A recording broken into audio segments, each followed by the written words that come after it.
here. It is only our local thing is going away very cheaply to the global. So in the context of global and local, India has to go in a very long way. In fact, we are premature for democracy, even premature for this globalization process. That is my suggestion. Thank you, sir. With this scalpel? You are with the scalpel? Thank you. I want to ask you one clarifying question regarding caste and nationalism. You said the so-called Aryan Brahmins, Aryan Vaisyas and Aryan Kshatriyas, they were not calling themselves Hindus. And they started to coin the term Hindu. And they started to talk about Hindu nationalism only after 1920s. When they introduced universal voting, universal suffrage in Britain. Because they wanted to claim, they wanted to fool the OBC, scheduled castes and scheduled tribes into believing in a false religious identity called Hinduism.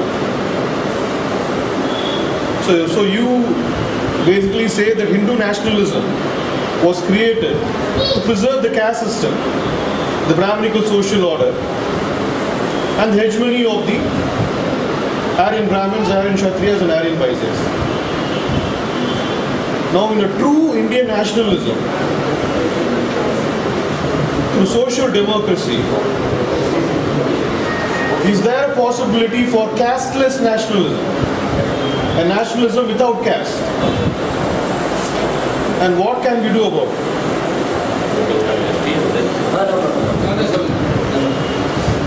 Thank you, Doctor. Yes, I said so. It is not my own saying. Many social scientists and activists have talked about this particular thing, that the religious mechanizations of the Brahminical sections, minority Brahmin section in this country, is not for any spiritual purpose. It is only to retain their dominance in spite of being a minority in the social, economic and political fronts. I also quote Dr. Ramananda Lohia here. Ramananda Lohia said, religion for Brahmins is a long-term political strategy. In fact, he says in Hindi, he writes in Hindi, says that Dharma Dirghkala Rajniti. Religion is a long-term political strategy for them, basically. So, it is through the religion, in fact, they try to come up. And Hindu, basically, like in the sense, the word Hindu, we all know that the word Hindu is not there in any of the Vedas. It is not there in any of the Vedangas. No mention in Smritis, no mention in the Brahmanas, Aranyakas, no mention in the Upanishads, even in their epics, even in their Itihasas, epics, Puranas, nowhere. Till 10th century AD, you can never find that word called as Hindu in any of the formations of the so-called Hindu scriptures. It has been a later invention, and people say that it has been called by others. Dayananda Saraswati also attests to that. Dayananda Saraswati in the Satyapal Prakash, he writes that Hindu is an insulting word given to the native Indians by the invading foreigners. Who are that? Persians only use that. Hindu is an insulting word because in the Persian dictionary, Hindu means steel. You know, Hindu also means black person, a person who is dark complexion. And even in like the Rubaiyat of Umar Khayyam, even Rubaiyats also, Prince Muhammad, it is written like that.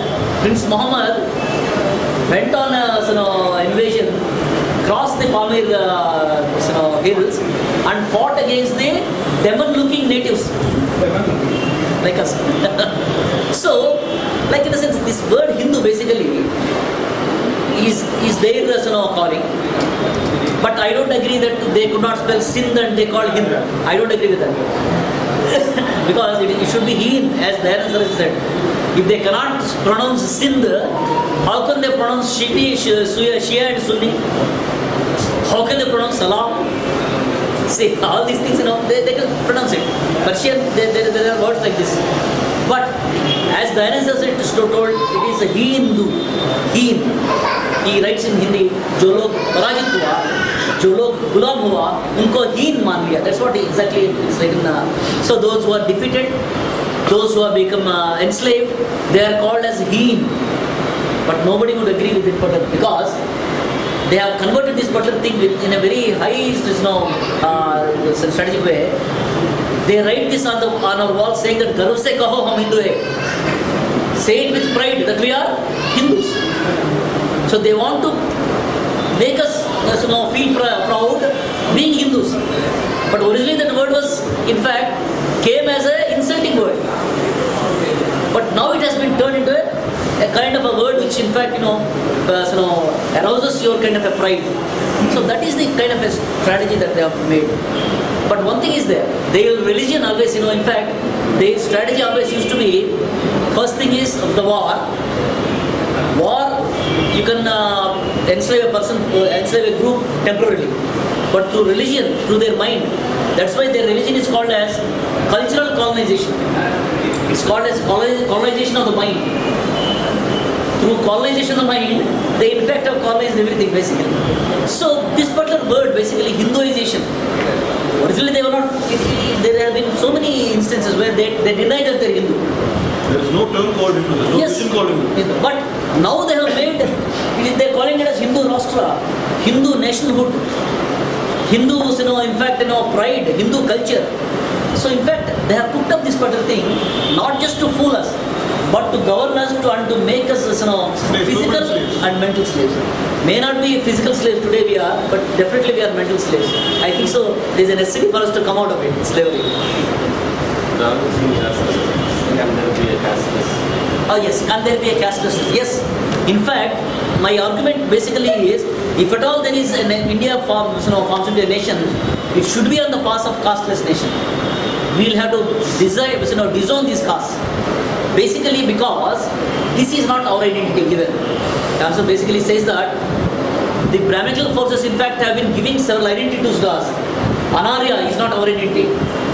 Dasa is not our identity, Dasya is not our identity, Shudra is not our identity, Adishudra is not our identity. We have not kept it.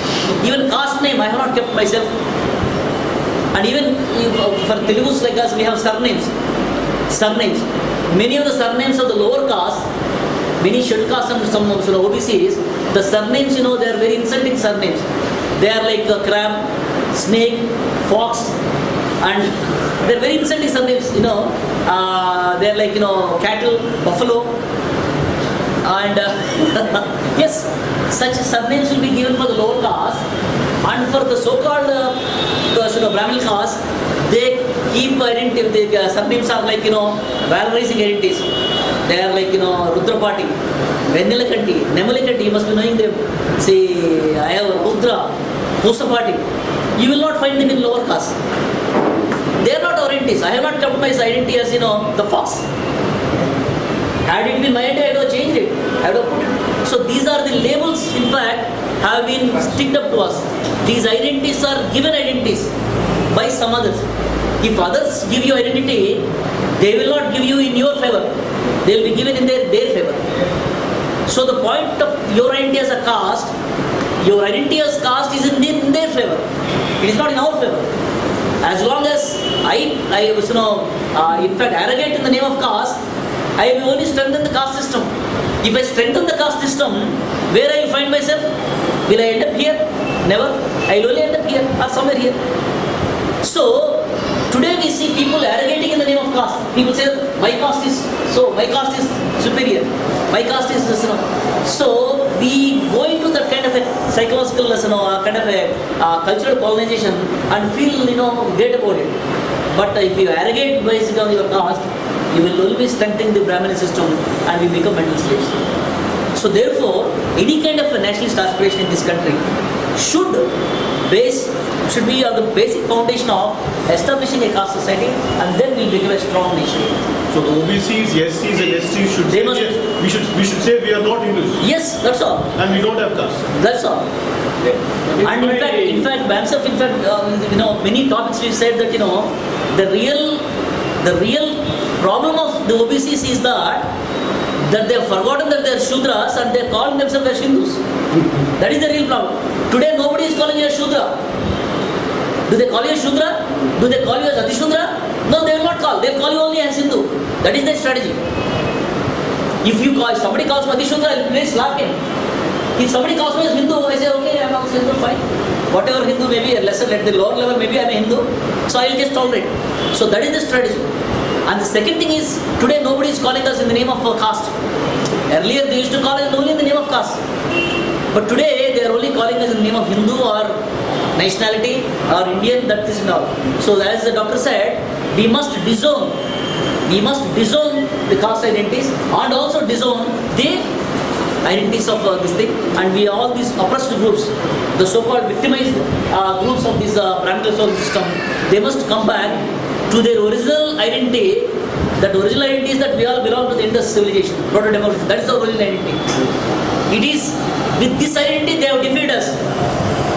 See, this Mulnivas identity, the original Adi Kudimakkal identity, that is our Indus identity. See, they defeated us as the citizens of Indus. They defeated us as the citizens of Indus, not as so-and-so caste, not as so-and-so caste. So, a foundation of a society should be on the original identity, going back to that identity that we are all one, we are all victimized because of your, say, cultural and religious mechanization, and we are no longer are going to accept your identity, and we are having our own identities of self-respect. In fact, all our forefathers, they based out their movement on self-respect, self-support, self-elevation, and self-emancipation. And we should go in that path.